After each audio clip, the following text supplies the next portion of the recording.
Alors, cette relation d'équivalence là entre les matrices et le fait que les classes d'équivalence soient représentées par le rang, un peu soient caractérisées par le rang, ça va nous permettre de calculer le rang d'une matrice.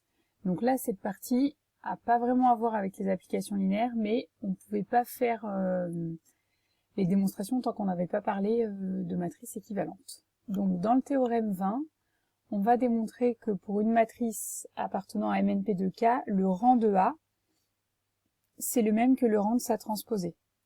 Donc je vous rappelle, le rang d'une matrice, c'est le rang de la famille formée par les vecteurs colonnes. Mais en fait, grâce à ce résultat, ça vous dit aussi que c'est le rang de la famille formée par les lignes. Donc par exemple, si vous voyez une combinaison linéaire qui fait 0 sur les lignes, ça va vous permettre de calculer le rang. Donc on va démontrer ce théorème 20. Donc on a A, une matrice de MNP de K dont le rang est égal à R. Par les théorèmes précédents, enfin par le théorème précédent, voilà, ça veut dire qu'il existe donc deux matrices inversibles P et Q telles que A soit égal à P-1 JRQ, où JR, je vous rappelle, c'est une matrice de taille N' P colonne qui commence sur la diagonale par R coefficient 1. Donc si on passe cette égalité à la transposée, en particulier, on obtient que la transposée de A est égale à la transposée de Q fois la transposée de JR fois la transposée de la matrice P-1. Vous faites attention, la transposée, ça inverse l'ordre. Donc en particulier, la matrice transposée de A, elle est équivalente à la matrice transposée de JR.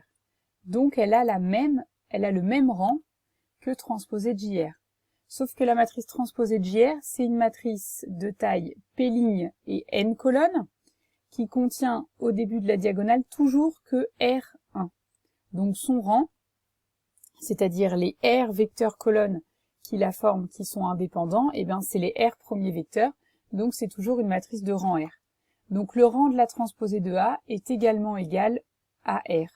Donc le rang de A est bien égal au rang de sa transposée. Donc à partir de maintenant, quand vous voyez une matrice et que vous voulez calculer son rang, vous pouvez soit regarder les lignes, soit regarder les colonnes. Et d'ailleurs, souvent quand vous faites un système et que vous voyez que deux lignes sont proportionnelles, en fait ça revient à calculer le rang de la transposée de A puisque vous vous intéressez aux lignes. Alors on revient au cours. Une autre application de cette relation d'équivalence, c'est ce qu'on va appeler les matrices extraites. Donc, vous avez une matrice A qui est une matrice MNP de K. On appelle matrice extraite de A une matrice obtenue à partir de A pour laquelle on a supprimé des lignes, ou supprimé des colonnes, ou supprimé des lignes et des colonnes. Je vous montre directement sur un exemple. Par exemple, on prend cette matrice A, 1, 2, 3, 4, 5, 6, là, pas très original. La matrice 1, 2, 4, 5 est une matrice extraite, puisque j'ai enlevé la troisième colonne. La matrice 4, 5, 6 est également une matrice extraite, puisque j'ai enlevé la première ligne. Mais vous pouvez enlever et des lignes et des colonnes. Donc par exemple, la matrice 1, 2 est une matrice extraite de la matrice A. Alors ces matrices extraites vont nous servir pour calculer le rang d'une matrice. C'est l'objet du théorème 21. Premièrement, le rang d'une matrice extraite est toujours inférieur ou égal au rang de A, ou plutôt on s'en sert dans l'autre sens, le rang de A est toujours supérieur ou égal au rang d'une matrice extraite. Donc si par exemple dans votre matrice A, vous voyez très vite en la regardant qu'il y a une matrice extraite dont le rang vaut 3, vous êtes sûr que le rang de votre grande matrice A, il est au moins supérieur ou égal à 3. Et plus particulièrement, le rang de A, c'est le plus grand entier R pour lequel vous êtes capable d'extraire une matrice carrée inversible. C'est-à-dire, vous prenez votre matrice A, imaginons elle soit de taille, on va prendre directement l'exemple 9 là. Cette matrice-là par exemple. Si on autorise à appliquer directement le théorème 21, le rang de A, c'est le plus grand entier pour lequel je suis capable d'extraire une matrice carrée inversible. Donc là, dans cette matrice M, déjà le rang, il est inférieur ou égal à 3, puisqu'on a vu que le rang de A, ça pouvait être vu comme le rang de ses colonnes. Donc il est inférieur ou égal à 3. Et en plus, là, ici, dans votre matrice A, vous avez une matrice de taille 3, 3 qui est inversible. Donc le rang, il peut pas être plus grand que 3, et vous avez réussi à trouver une matrice inversible de taille 3, donc le rang de cette matrice, c'est exactement 3. Et la matrice extraite qui correspond, c'est celle où on a enlevé la première colonne. Cette matrice-là, elle est de taille 3,3 et elle est inversible puisque c'est l'identité. Donc c'est ça que j'entends par cette phrase, c'est-à-dire que si dans votre matrice, vous êtes capable de découper une matrice carrée inversible, la plus grande possible, vous avez obtenu le rang. Donc on va démontrer ce théorème 21. Alors, on a A, qui est une matrice de MNP de K, j'appelle C1, CP ces colonnes, et L1, Ln ces lignes. Ça, c'est pour donner les notations. Et puis on prend B, une matrice extraite, donc ça veut dire qu'elle n'a que certaines colonnes de A, donc je les appelle CI1, CIQ, j'ai extrait Q colonnes, et elle a que R lignes de A, je les ai notées LJ1, LJR. Et je dois comparer le rang de B et le rang de A. Alors, pour obtenir B, on a et enlevé des colonnes et enlevé des lignes. Donc, on va découper cette étape en deux. On va noter B', la matrice où on a pour l'instant simplement enlevé les colonnes. C'est-à-dire, elle a toujours le même nombre de lignes que A. J'ai simplement gardé les colonnes qui m'intéressent. Le rang de B', c'est donc le rang de la famille fabriquée à partir des colonnes de B'. Et comme cette famille, eh bien, c'est une sous-famille de la famille C1CP, le rang de CI1CIQ, il est inférieur ou égal au rang de C1CP. Parce que l'espace vectoriel engendré par ces colonnes est inclus dans l'espace vectoriel engendré par celle-ci. Et puis le rang de C1CP, par définition, c'est exactement le rang de A. Donc le rang de la matrice intermédiaire dans laquelle on n'a que enlevé des colonnes, il est inférieur ou égal au rang de la matrice initiale.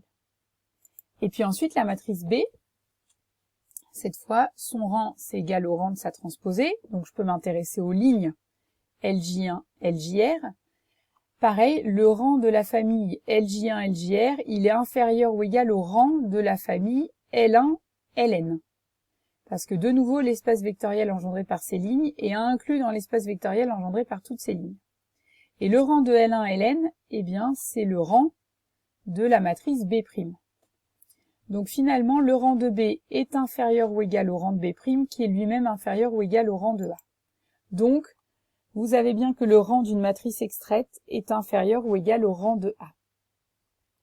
En fait, c'est assez naturel parce que le rang, c'est le nombre de colonnes c'est le nombre de colonnes qui forment une famille libre. Donc si vous enlevez des colonnes, vous allez automatiquement réduire, peut-être garder la même égalité, mais réduire le nombre de vecteurs qu'il vous faudra pour fabriquer une famille libre.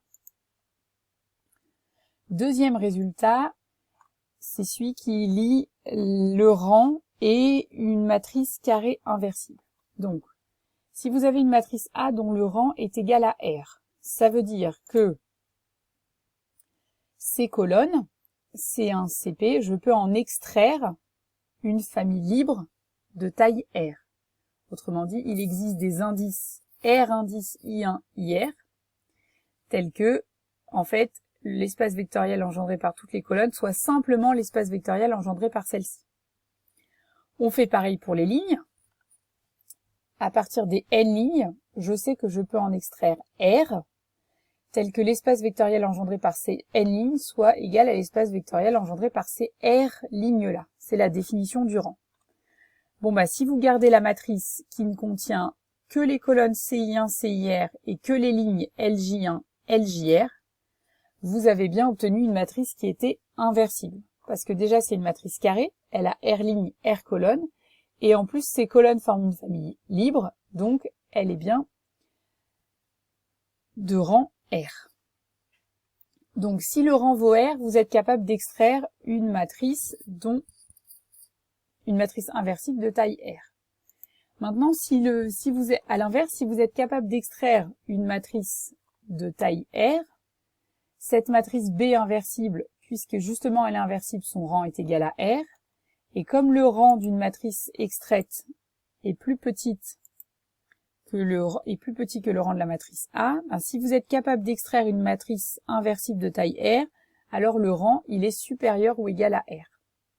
Donc finalement, on a bien que le rang, c'est la plus grande taille de matrice inversible que vous pouvez extraire. Donc vous revenez à l'exemple 9, là, effectivement, ici, le rang ne peut pas être plus grand que 3, et j'ai trouvé une matrice de taille 3, 3 inversible, donc le rang de cette matrice, c'est 3.